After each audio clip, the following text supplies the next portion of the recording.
کھلے گناہ چھوڑ دو، کھلے گناہ بھی چھوڑ دو اور چھپے گناہ بھی چھوڑ دو۔ اب آپ کے ذہن میں یہ سوال پیدا ہوتا ہوگا کہ یہ کھلے گناہ کون سے ہیں اور چھپے گناہ کون سے ہیں؟ اور پھر میں آپ سے یہ بھی اپیل کروں گا کہ آپ ٹھنڈے دماغ سے آج گھر جا کر کے سوچیں کہ آج جن چیزوں کو اللہ نے چھوڑنے کا حکم دیا ہے ان چیزوں کو مسلمانوں نے کتنا سخت پکڑ کے رکھا ہے، جس کی وجہ سے آج تباہی اور بربادی ہمارا مقدر بن چکی ہے۔ آپ کے ذہن میں یہ سوال آتا ہوگا کہ ظاہری گناہ کون سے ہیں اور چھپے گناہ کون سے؟ تو میں 4 مفسرین کے قول آپ کے سامنے پیش کر دیتا ہوں، اور یہ چاروں وہ مفسر ہیں جو اپنے وقت کے عظیم امام اور جن کے قول کو تفسیر میں بڑا اونچا مقام موجود ہے۔ میرے پیارے آقا صلی اللہ علیہ وسلم کے پیارے دیوانوں، کلبی نے کہا کہ جو اللہ نے فرمایا کھلے گناہ اور چھپے گناہ، اس سے کیا مراد ہے؟ تو وہ فرماتے ہیں کھلے گناہ سے مراد یہ ہے کہ تمہارے ظاہری اعضاء سے گناہ، ہاتھ سے، زبان سے، پیر سے، ان چیزوں سے جو گناہ سرزد ہوتے ہیں اور ان چیزوں سے جو اللہ کی نافرمانی ہوتی ہے، اللہ فرماتا ہے اسے چھوڑ دو۔ ہاتھ سے کسی کو مارنا بے گناہ کو، ہاتھ سے کسی پر زیادتی کرنا، ہاتھ سے گناہ کا کوئی کام کرنا، تو ہاتھ سے جتنے بھی ڈاکہ زنی کرنا، چوری کرنا، یا جتنے بھی برے کام ہاتھ سے ہوتے ہیں، پیر سے ہوتے ہیں، زبان سے ہوتے ہیں، جس کسی اعضائے ظاہری سے ہوتے ہیں، قرآن کہتا ہے کہ اسے چھوڑ دو۔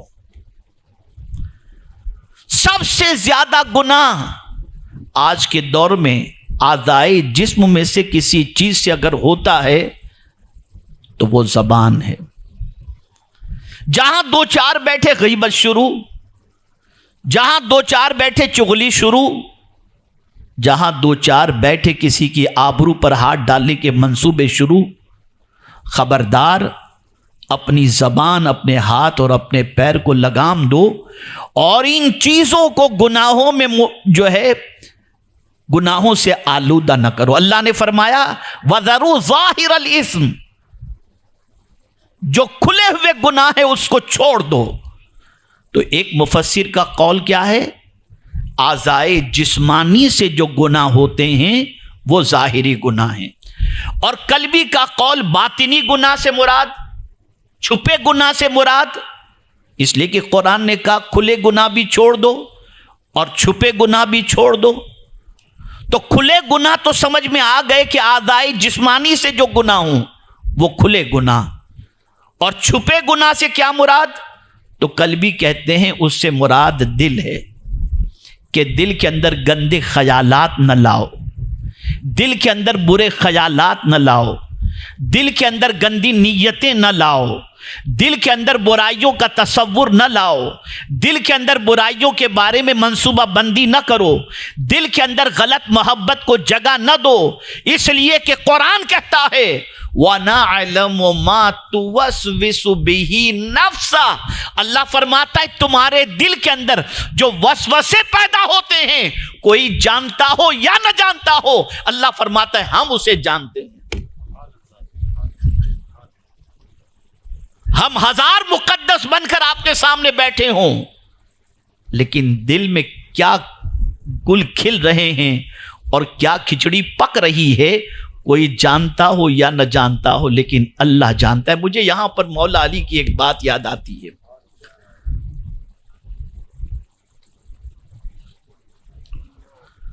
مولا علی کرم اللہ تعالی وجہہ الکریم نے فرمایا سب ذہن میں رکھو، بہت دعوتوں میں ہم جاتے ہیں، آپ بھی جاتے ہیں، اتنا مجھے یہ قول خدا کی قسم پسند آیا کہ میں آپ کو بتا نہیں سکتا۔ اس لیے کہ دعوتوں میں جانے والے بہت سارے گھروں میں تاک جھانک کرتے ہیں اور دعوت سے نکلنے کے بعد ان گھر والوں کی برائیاں کرتے ہیں.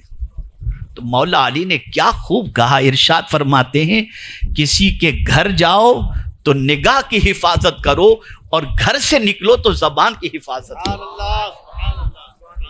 کسی کے گھر جاؤ تو نگاہ کی حفاظت کرو اور کسی کے گھر سے نکلو تو زبان کی حفاظت کرو. آپ ذرا سوچو،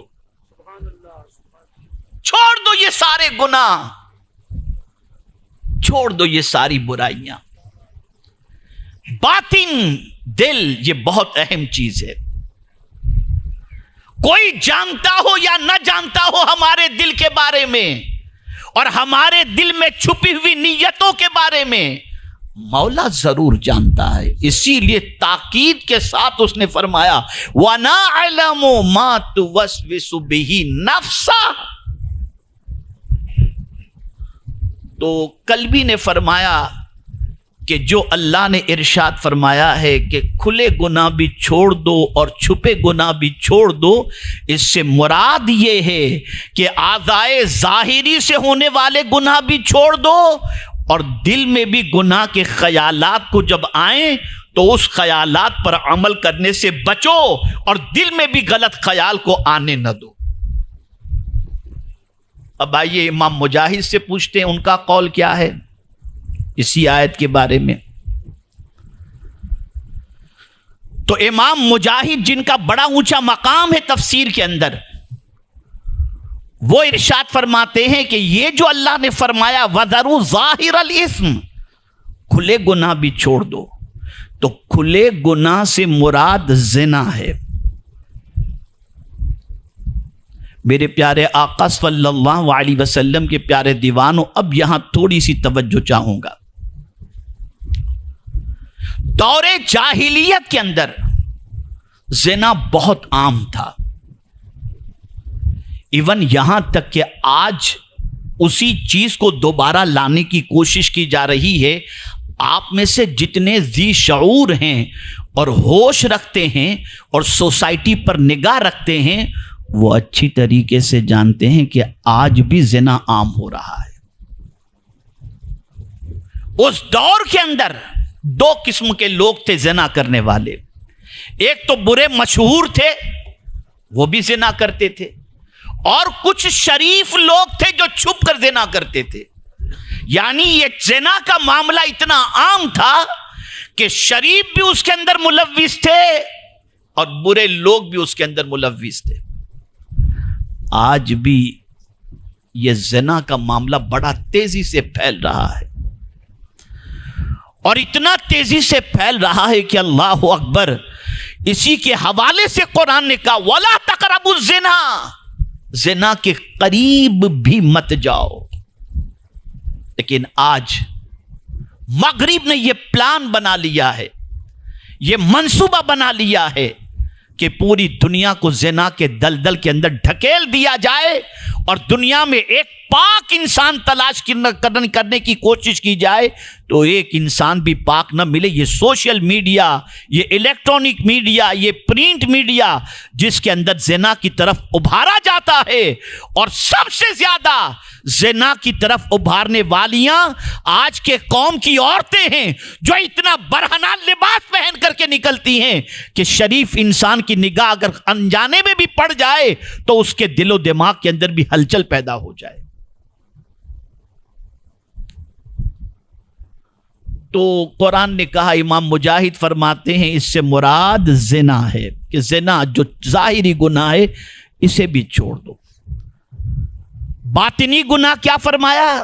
تو فرماتے فساد فی الارض، یہ باطنی گناہ ہے. فساد اور فسادی یہ اللہ کو پسند نہیں. اور کبھی کبھی منافق کے بارے میں، بلکہ قرآن میں منافق کے بارے میں کہا گیا ایسے بہت سارے منافق ہیں جو فساد پیدا کرتے ہیں لیکن اس فساد کو وہ صلح کا نام دیتے ہیں. مثال کے طور پر قرآن میں اللہ نے فرمایا وَإِذَا قِيلَ لَهُمْ لَا تُفْسِدُوا فِي الْأَرْضِ قَالُوا إِنَّمَا نَحْنُ مُصْلِحُونَ. جب منافقین سے کہا زمین میں فساد بپا نہ کرو تو وہ کہنے لگے کہ ہم فساد کہاں کر رہے ہیں، ہم تو اصلاح کر رہے ہیں۔ فساد بہت بری چیز ہے۔ فساد کا معنی ہوتا ہے بگاڑ۔ قرآن کا انداز دیکھیے، فساد کے معنی ہوتا ہے بگاڑ۔ جو بھی سوسائٹی کے اندر بگاڑ پیدا کرے گا وہ باطنی گناہ کے اندر گرفتار ہے۔ اگر رسم کے اعتبار سے کسی نے بگاڑ پیدا کیا، رواج کے اعتبار سے کسی نے بگاڑ پیدا کیا، عادات کے اعتبار سے کسی نے بگاڑ پیدا کیا، کاروبار کے اعتبار سے کسی نے بگاڑ پیدا کیا، عادتوں کے اعتبار سے کسی نے بگاڑ پیدا کیا، اللہ عز و جل ایسے بگاڑ پیدا کرنے والے سے محبت نہیں فرماتا، بلکہ اللہ فرماتا ہے ان اللہ لا یحب المفسدین، کہ بے شک اللہ بگاڑ پیدا کرنے والے، فساد کرنے والے سے محبت نہیں فرماتا۔ تو قرآن کہتا ہے اس گناہ کو بھی چھوڑ دو۔ آپ کو یہ سوچنا ہے اور ہم کو یہ سوچنا ہے کہ ہماری کون سی چیز ایسی ہے جس سے سوسائٹی کے اندر بگاڑ پیدا ہوتا ہے۔ اب اس کو میں تھوڑا سا سمجھاؤں۔ نت نئی رسمیں آج شادی میں لوگ لے کر کے آتے ہیں، بالکل نئی نئی رسمیں، ایسی ایسی رسمیں لے کر کے آتے ہیں۔ ایک چھوٹی سی رسم بتاؤں، چلیے یہ کوئی ایسی بری چیز نہیں ہے، ایک شوق ہے، ٹھیک ہے، لیکن اب دولہا قلم اس کے لیے جو ہوتا ہے سائن کرنے کے لیے، وہ بھی بڑے پنکھ والا اور بڑا خوبصورت، یہ بھی ایک نئی چیز ہے، سادے قلم سے نہیں ہوتا۔ چلیے یہ کوئی اتنا بڑا بگاڑ نہیں، لیکن لڑکے لڑکی کو، دولہا دلہن کو ایک ساتھ میں ریسیپشن یا ولیمے کے اندر بٹھانا تاکہ ہر کوئی دلہن کو بھی دیکھ لے، اور بے پردگی کی وجہ سے وہ اپنی نگاہوں سے غلطی کر بیٹھے، گناہ کر بیٹھے۔ اب کسی کو اس کی فکر نہیں ہے، وہ سوچتا ہے ہیرو نے کیسا کیا تھا، ہیروئن نے کیسا کیا تھا، ٹی وی سیریل کے آرٹسٹ نے کیسا کیا تھا، ویسا ہی کرنا ہے۔ کاش کہ مسلمان یہ دیکھتا کہ مدینے کے تاجدار نے کیسا کیا ہے، مولا علی نے کیسے کیا ہے، تو آج ان کے شکم سے پیدا ہونے والا بچہ مصطفیٰ کا دیوانہ ہوتا، کوئی ڈانسر نہ ہوتا۔ لیکن نہیں، جس کسی نے اس کی ابتدا سوسائٹی میں کی، اور اگر سوسائٹی کے لوگ اسے دیکھ کر اس راستے پر چلے تو جب تک یہ گناہ کا کام کرتے رہیں گے، جس نے آغاز کیا ہے وہ سارا گناہ اس کے کھاتے میں جمع ہوتا رہے گا۔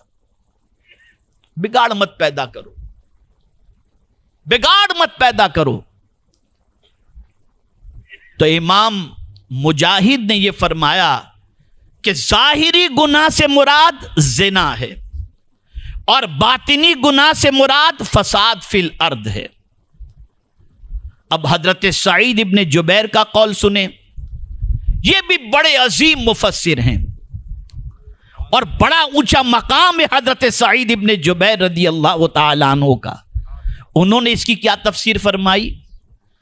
تو ارشاد فرماتے ہیں وَذَرُوا ظَاهِرَ الْإِسْمِ، جو کہا گیا کہ ظاہری گناہ کو چھوڑ دو، اس سے مراد ہے کہ محارم سے نکاح کرنا چھوڑ دو۔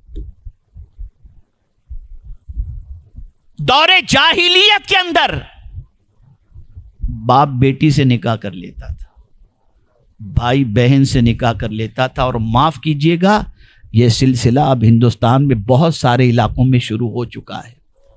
اگر آپ سوشل میڈیا دیکھتے ہوں گے تو یوٹیوب پر باپ بیٹی کا نکاح آپ نے دیکھا ہوگا، اور بھائی بہن کا اور چچا بھتیجی کا نکاح بھی آپ نے دیکھا ہوگا۔ یہ حالات آ گئے۔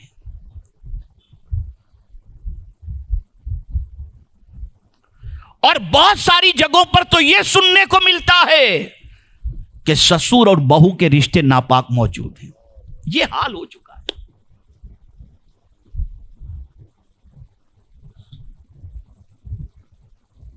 قرآن کہتا ہے چھوڑ دو اسے، اس ظاہری گناہ کو چھوڑ دو۔ اور وباطنہ سے حضرت سعید ابن جبیر نے کیا مراد لیا؟ زنا مراد لیا.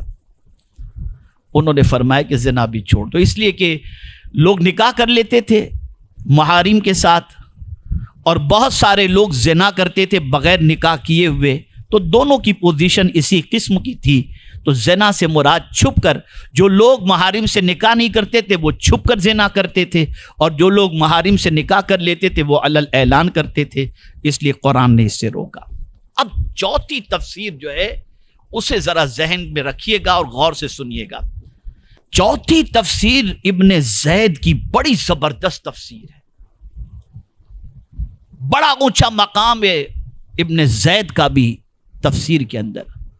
وہ فرماتے ہیں وَذَرُوا ظاہر الاسم سے مراد جو ہے ننگا پن ہے، برہنہ پن ہے، کپڑے اتارنا ہے.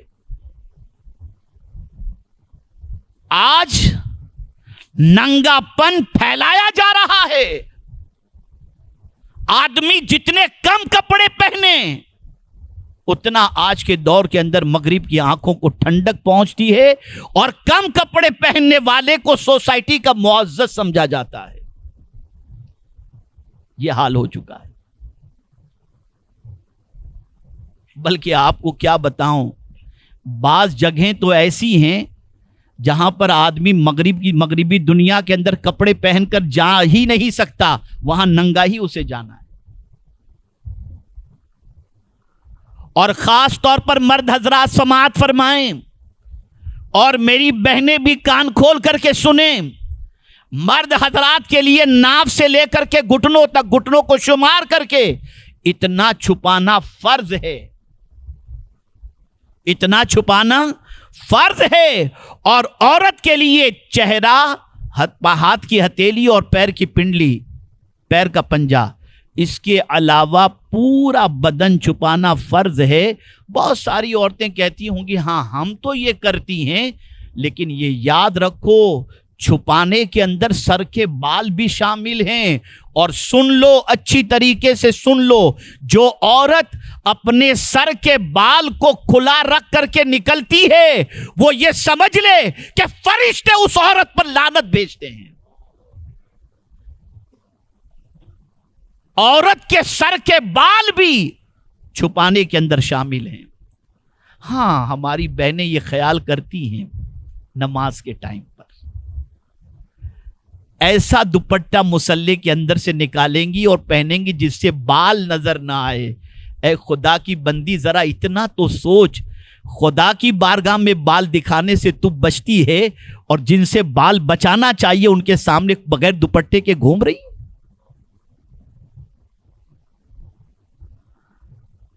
مغرب پر یہ دوپٹہ بڑا بھاری ہے، مغرب پر آپ کا برقع بہت بھاری ہے. وہ دوپٹے کو کسی پہاڑ سے کم نہیں سمجھتے، اور وہ چاہتے ہیں کہ معاشرے کے اندر کوئی بھی بے پردہ با پردہ خاتون نہ رہنی پائے، ہر عورت کو آزادی دو. اور اب تو ہم نے کان پکڑ لیا ہے شادیوں میں جانے سے. بہت ساری شادیوں کے اندر العیاذ باللہ شاید ہی کہیں کسی عورت کے سر پہ دوپٹہ ہو، اور کپڑے تو ایسی پہنتی ہیں کہ العیاذ باللہ العیاذ باللہ العیاذ باللہ. کیا جواب دیں گی خدا کو کل قیامت کے دن مجھے نہیں معلوم. جو عورت اپنے جسم کی نمائش کرے اور یہ چاہے کہ مرد اس کے جسم کو دیکھ کر اس کی طرف مائل ہو، وہ عورت اگر مر جائے بے حیا، 1000 قرآن اس کے لیے ایصال ثواب کیے جائیں، کسی کا کوئی فائدہ نہیں جب تک کہ وہ توبہ نہ کر لے. آپ سوچتے ہوں گے یہ میں نے کہاں سے کہا، تو سن لو. ایمان حیا کے بارے میں جو فرمایا گیا، الحیاء شعبۃ من الایمان، حیا عمل کا نام نہیں ہے، حیا ایمان کی شاخوں میں سے ہے، اور جس سے حیا نکل گئی اس سے ایمان بھی قدر رخصت ہو گیا.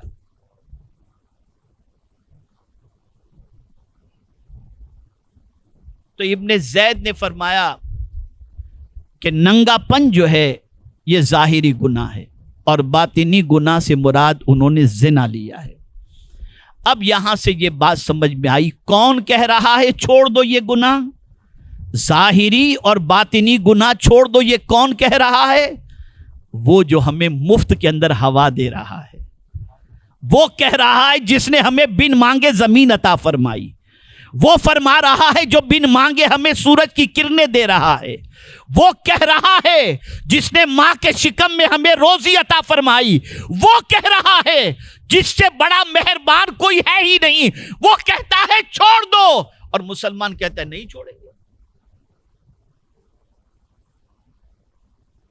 اگر اپنے رب سے سچی محبت ہے، اس کے پیارے حبیب صلی اللہ علیہ وسلم سے سچی محبت ہے، تو آج سے یہ ظاہری اور باطنی گناہ سے بچنے کی بھرپور کوشش کرو، اور رب نے فرمایا چھوڑ دو، اپنے رب کو راضی کرنے کے لیے چھوڑ دو۔ اور سن لو، تقویٰ اس کا نام نہیں ہے کہ زلفیں بڑھا لیں، تقویٰ اس کا بھی نام نہیں ہے کہ لمبا جبہ پہن لیں اور سر پہ دستار سجا لیں۔ تقویٰ در حقیقت گناہ سے بچنے کا نام، جو گناہ سے بچا وہی سب سے بڑا متقی ہے۔ نہ تسبیح کے دانے میں تقویٰ موجود ہے، نہ مصلی میں تقویٰ موجود ہے۔ تقویٰ در حقیقت دل کا نام ہے، دل کے اندر موجود اللہ عز و جل کی محبت اور اس کے فرمان پر عمل کرنے کے جذبے کا نام ہے تقویٰ۔ تو یہاں سے یہ بات سمجھ میں آئی، ظاہری گناہ بھی چھوڑ دو، باطنی گناہ بھی چھوڑ دو۔ لیکن اگر کوئی گناہ کرے تو، پھر بھی گناہ کرے تو قرآن نے اس کی سزا بتا دی، ان الذین یکسبون الاثم سیجزون بما کانوا یقترفون، بے شک جس نے گناہ کمایا تو اللہ کیا فرماتا ہے؟ سیجزون بما کانوا یقترفون، ان قریب اس کے کیے کا بدلہ دیا جائے گا۔ گناہ کا بدلہ ان قریب، سین جو ہے وہ بہت قریب کے لیے آتا ہے، اور سوفا بھی قریب کے لیے آتا ہے، لیکن سوفا کا تعلق تھوڑا سا دور کے لیے بھی ہے، تھوڑے سے وقت کے بعد کے لیے بھی ہے قریب کے معنی لیکن فوراً کے معنی میں نہیں ہے۔ لیکن سین جب آ جائے کسی صیغے کے اوپر، کسی فعل کے اوپر، تو یہ قریب کے معنی میں، سیجزون، ان قریب تمہیں تمہارے کیے کا بدلہ دیا جائے گا، یعنی دنیا میں بھی تمہارے گناہ کا بدلہ تمہیں ملے گا، اور آخرت میں بھی تمہارے گناہ کا تمہیں بدلہ ملے گا۔ میرے پیارے آقا صلی اللہ علیہ وسلم کے پیارے دیوانوں، میں آپ سے نہیں کہتا کہ آپ گناہ چھوڑ دو، میرا یہ فرمان نہیں ہے، یہ اس رب کا فرمان ہے جس نے ہم کو پیدا کیا ہے، یہ اس رب کا فرمان ہے جسے ہم مصیبت میں پکارتے ہیں، یہ اس رب کا فرمان ہے جو ہمیں بن مانگے روزی عطا کر دیتا ہے، یہ اس رب کا فرمان ہے جس سے بڑا مہربان کوئی دوسرا نہیں۔ اور اس نے اگر کسی چیز کو چھوڑنے کے لیے کہہ دیا تو ڈاکٹر کے کہنے پر تم میٹھا چھوڑ سکتے ہو، ڈاکٹر کے کہنے پر تم نمک چھوڑ سکتے ہو، ڈاکٹر کے کہنے پر چلنا شروع کر دیتے ہو، ڈاکٹر کے کہنے پر چاول چھوڑ دیتے ہو۔ حلال چیزوں کو اگر ڈاکٹر کہے چھوڑ دو تو تم چھوڑ دیتے ہو، لیکن میرا مولا تو حرام چیزوں سے روک رہا ہے اور کہہ رہا ہے چھوڑ دو۔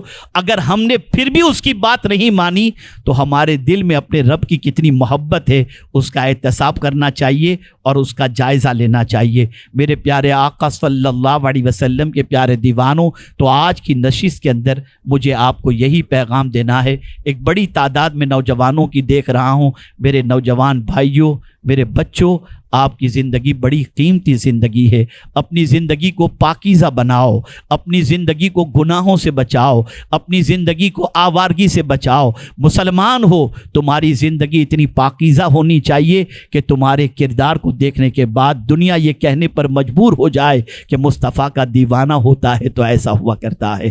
اے رسول اعظم صلی اللہ علیہ وسلم کے دیوانوں، گناہ ہزار ہمیں آواز دیں لیکن ہماری نگاہیں جھک جائیں صرف اس لیے کہ مولا نے منع کیا ہے۔ نگاہوں کی حفاظت کرو، دل کی حفاظت کرو، ہاتھ پیر کی حفاظت کرو۔ نفس ورغلائے برائیوں کی طرف تو یہ سوچو کہ نفس ہمیں جہنم کی طرف لے جانے کی بات کر رہا ہے، لیکن رحمان ہمیں جنت کی طرف کی دعوت دے رہا ہے۔